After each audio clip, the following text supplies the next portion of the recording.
All right, Sagittarius, welcome to your weekly Sidereal astrology forecast. This is for the 26th of October through the 1st of November. My name is Athen, and this is for Sidereal astrology. So if you're new to this type of astrology, do check the description down below because your sign might be different.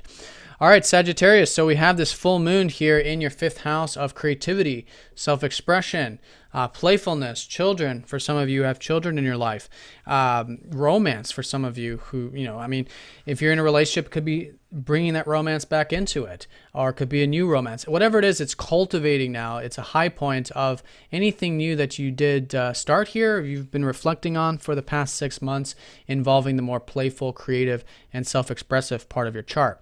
So this is also a culmination, too, of anything over the past couple weeks in the short term, involving any short-term goals around career, around your public life, your legacy, which has been all of this energy and new moon in your 10th house. Now, this full moon is very well aspected this week. It's going to be sextiling up to Neptune. And so here there's this easy flow of energy. There's this support when it comes to your communications. This has been a part of your chart, which has been facing a lot of oppositions and stuff, which this week is going to go through a healing here as well.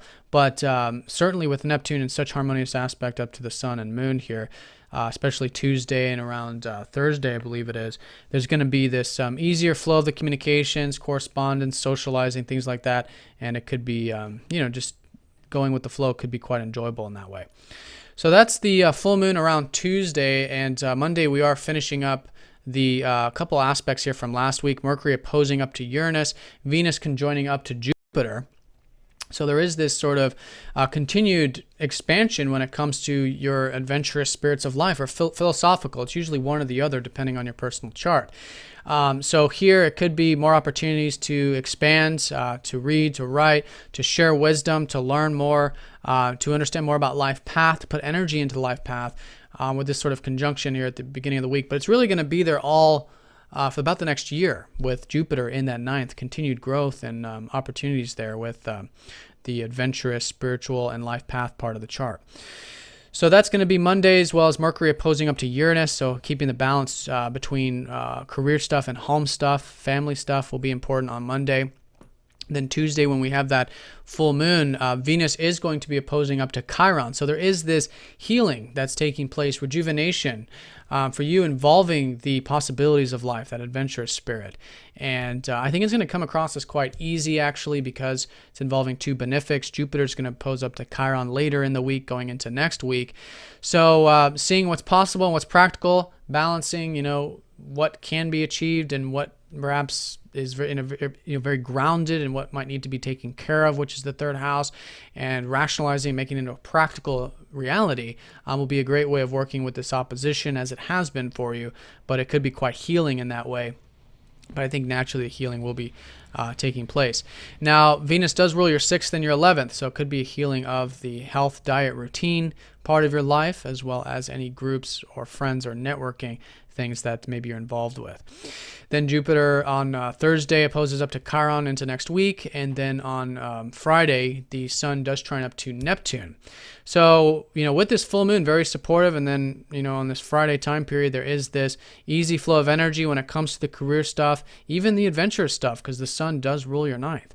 So the philosophy, the wisdom could be spiritual, could be a space from that, could be a space in your career where maybe there's a pause for a second, which is allowing you to get that sort of rest and relaxation of Neptune, easing of the mind, that sort of thing of the third house. And quite supportive for these continued focus points of that 10th house of yours. Then the week ends on Saturday and Sunday with Venus conjoining up to Mars. So there is this yin-yang balance again. These two planets have been very close to each other, off and on for the past few months. And so when they conjoin, they actually go into your 10th house. So while there's been a lot of focus and perhaps thinking in regards to those big picture parts of your life, this conjunction is going to be prompting a lot of motivation, a lot of drive, a lot of energy to be put into, or at least available for you to put into the career, the legacy, the public image in some way. And you could enjoy that quite a bit. Maybe even have those connections, make those connections at work or in the career, that sort of thing. And it's a good segue into next week. So the high point of the week is going to be on Tuesday. That's going to be involving self-expression, creativity, fun, playfulness, and seeing that, being aware of that.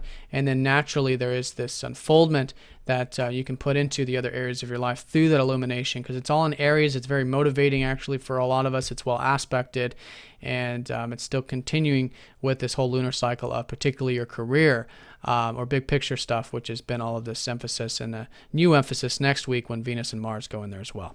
So Sagittarius, have a great week. Thanks for watching, and I'll see you all next time.